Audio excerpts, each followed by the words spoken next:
Next question we're going to talk about says, how do you find your self-worth again after a past verbally abusive relationship? First, I do want to thank you for the vulnerability that it took sending this in, for the courage that it takes to acknowledge that something that happened to you that was not a result, was not your fault, is something that you have to address moving forward. It's not fair, it's not right, it's not in the design, but it does say something about who you are as a person, that you were acknowledging that that's something that needs to be overcome. And so I did discuss this very briefly in an exchange with a friend of mine and Jordan's that is a counselor, and ran a few thoughts by them, but also just wanted their open take. And before I forget, they recommended 2 books. I told you I'd try to get resources for you when I could.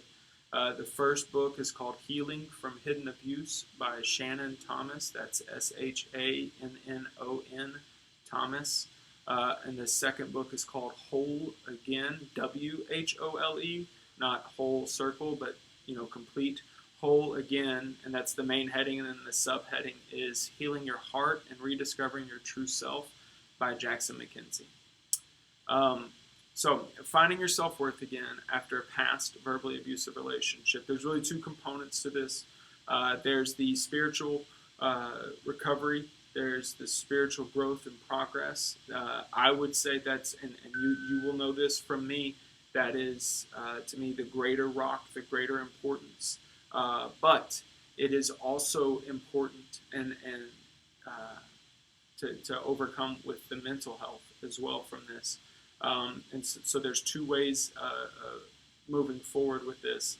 The first one is, if you have not begun to be discipled by someone, remember this is just somebody that's closer to Jesus than you are, you want to begin that process, because what you want to move towards is finding your identity in Christ and what He has done for you and how He views you, rather than placing your worth in other people or in other aspects about yourself. Now, that's not what I'm accusing you of doing, so please don't hear that.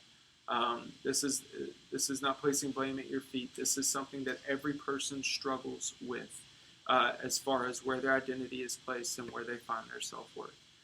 So we want to address the spiritual, that you want to find your identity in Christ, and you want to, through discipleship, receive one-on-one spiritual guidance to the truths of Christ and how He views you. It's something that I've been involved with for a long time, Jordan for a long time. We can trace a lot of things back to discipleship.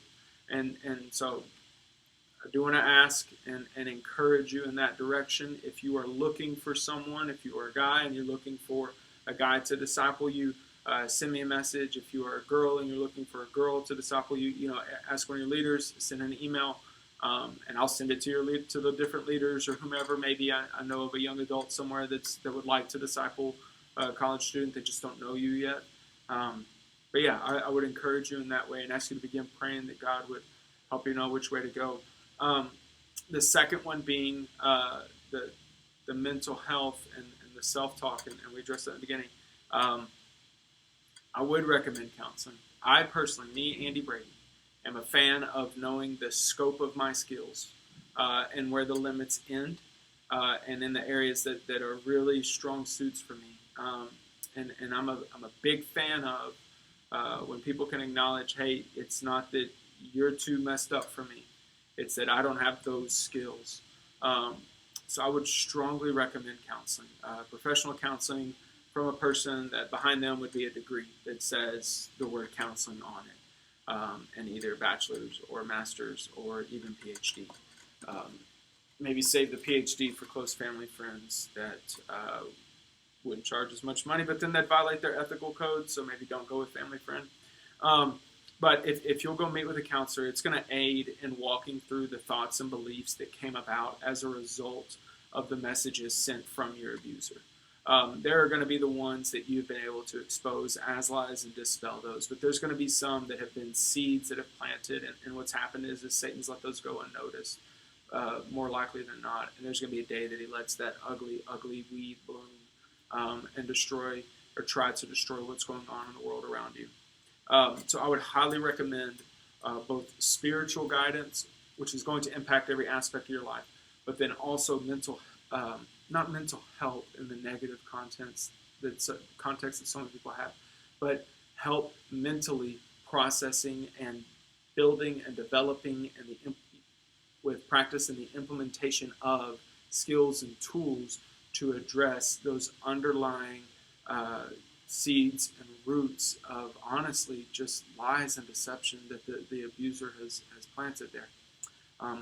My heart goes out to you, and so I want to once again thank you for submitting this.